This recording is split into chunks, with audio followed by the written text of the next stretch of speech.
জানাজার নামাজে 4টা তাকবীর বলা ফরজ। হাত বাঁধা অবস্থায় 4টা তাকবীর বলা ফরজ। শুরুতে হাত তুলে নিয়ত বাঁধার পর থেকে আর হাত তোলা হয় না।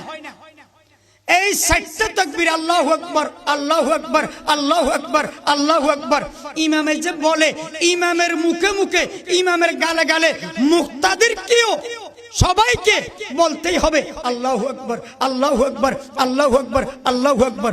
কেউ যদি এই তাকবীর 4টা তাকবীর বলা ফরজ, কেউ যদি কোনো মুক্তাদি যদি ইমামের উপর ছেড়ে দিয়ে তিনি চুপ মেরে থাকে, আল্লাহু আকবার না বলে, তার জানাজা হবে না।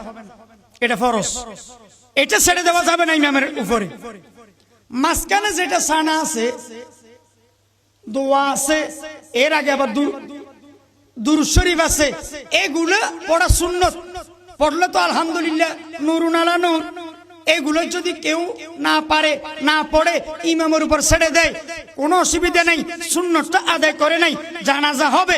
তবে 4টা তাকবীর ইমামে যে বলে, এটা কিন্তু ইমামের উপর ছেড়ে দিলে হবে না, ইমামের গালে গালে বলতেই হবে, আল্লাহু আকবার বলতেই হবে ইমামের সাথে সাথে।